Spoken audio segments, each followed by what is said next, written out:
नमस्कार साथियों, टीटीआईबी क्लासेस पर आप सभी का स्वागत है। साथियों, हमारी आज की वीडियो का टॉपिक होने वाला है ट्रांसफार्मर के न्यूट्रल को अर्थ क्यों किया जाता है।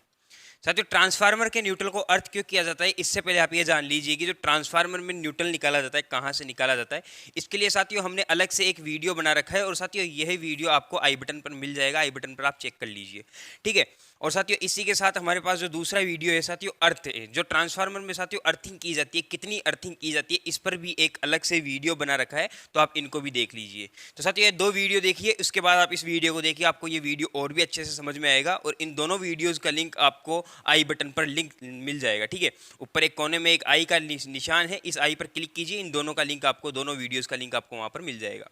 अब साथियों इसी के साथ हमारे नेक्स्ट जो आज की वीडियो का जो टॉपिक होने वाला है वो होने वाला है ट्रांसफार्मर में न्यूट्रल को अर्थ क्यों किया जाता है। अब इसकी ओर चलते हैं। साथियों क्या होता है कि ये हमारे पास यहाँ पर एक ट्रांसफार्मर है, यहाँ पर ये हमारे पास एक ट्रांसफार्मर है। और साथियों ट्रांसफार्मर के अंदर क्या होता है कि ये आर, ये वाई, ये बी और ये न्यूट्रल, ठीक है। आर, वाई, बी और ये न्यूट्रल, ये तीन फेजों के साथ हमारे पास एक न्यूट्रल हमें बाहर देखने को मिला। साथियों क्या होता है कि यहाँ से इसके अंदर थ्री फेज की सप्लाई आई, ये आर, वाई और ये बी की सप्लाई यहाँ से आई। और यहाँ पर साथियों क्या है कि तीन गली, मान लीजिए कॉलोनी है, इस कॉलोनी के अंदर साथियों क्या है, तीन गलियां है, ये पहली गली, ये दूसरी गली और ये तीसरी गली। साथियों इस गली के अंदर अगर मैं बात करूं तो इस गली के अंदर चार मोटर चल रही है और साथियों दो फैन चल रहे हैं और साथियों तीन लैंप जल रहे हैं। इस गली की मैं बात करूं, और अगर इसी गली की मैं बात करूं तो साथियों इसके अंदर क्या हो रहा है, पांच मोटर चल रही है, ठीक है। और पांच फैन चल रहे हैं और साथियों पांच ही लैंप चल रहे हैं। और साथियों अगर इस गली की मैं बात करूं तो यहाँ पर क्या होगा साथियों, सात मोटर, सात फैन और साथियों सात लैंप।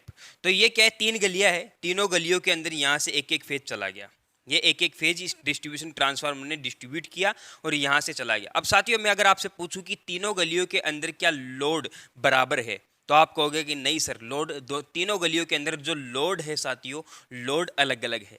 तो साथियों इस कंडीशन में क्या होता है कि इस कंडीशन में लोड अलग अलग होने के कारण यहाँ पर ये जो हमारा न्यूट्रल है साथियों, ये जो लोड अलग अलग है साथियों, इसे हम कौन सा लोड कहेंगे, असंतुलित लोड। कौन सा, असंतुलित लोड, असंतुलित लोड, ठीक है। ये असंतुलित लोड हो गया साथियों, जिसे हम साथियों एक चीज और कह सकते हैं, अनबैलेंसिंग लोड। ये कौन सा लोड हो गया, अनबैलेंसिंग लोड, मतलब हम इसे साथियों अनबैलेंसिंग लोड या फिर साथियों असंतुलित लोड कह सकते हैं। और साथियों यहाँ पर जब जब लोड असंतुलित या अनबैलेंसिंग होता है तब तब इस न्यूट्रल के अंदर क्या होता है साथियों, 2 एम्पियर या 5 एम्पियर हमें देखने को मिलती है, ठीक है साथियों। तो यहाँ पर भी इस न्यूट्रल के अंदर भी कुछ ना कुछ करंट फ्लो होने लगता है। और जब हम टेस्टर की सहायता से साथियों सॉकेट के अंदर चेक करते हैं तो सिर्फ एक ही सॉकेट के एक ही पॉइंट में हमारा जो यहाँ पर नियॉन लैंप है ये रीडिंग देता है हमें। तो इससे हम क्या समझते हैं कि यहाँ पर ये जो हमारा दूसरा जो पॉइंट है साथियों, इस पॉइंट के अंदर जो आई है, जो वोल्टेज है वो कितनी है साथियों, शून्य है।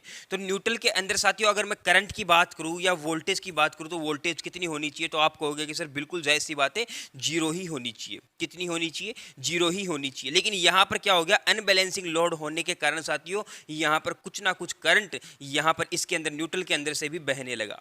अब इस करंट को यहाँ से हटाने का क्या तरीका है, इस करंट को यहाँ से हटाने का सिर्फ एक तरीका है कि इस न्यूट्रल को अर्थ भी कर दिया जाए, इस न्यूट्रल को अर्थ भी कर दिया जाए। तो यहाँ पर ये जो 2 एम्पियर 5 एम्पियर है ये कहाँ चला जाएगा, ये हमारा जमीन में चला जाएगा और न्यूट्रल के अंदर कोई करंट नहीं रहेगा साथियों, ठीक है। तो इतनी बात आप सभी को समझ में आ गई होगी। तो साथियों न्यूट्रल को अर्थ क्यों किया गया है, अब हम इतना कॉन्सेप्ट तो किसी को नहीं समझा सके। कोई अगर हमसे पूछे कि न्यूट्रल को अर्थ क्यों किया जाता है तो आप क्या इतना बड़ा कॉन्सेप्ट किसी को इतनी देर में समझाओगे या फिर एक लाइन में जवाब दोगे।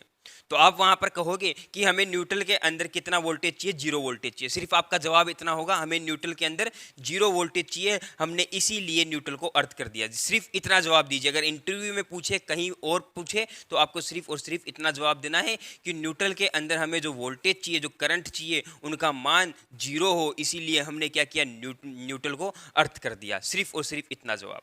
तो उम्मीद है साथियों आपको वीडियो अच्छा लगा होगा। वीडियो अच्छा लगा है तो वीडियो को लाइक, चैनल को सब्सक्राइब और बेल आइकन को ऑन जरूर से कर लीजिए। धन्यवाद साथियों, हमारे साथ लास्ट तक बने रहने के लिए आप सभी का बहुत बहुत धन्यवाद।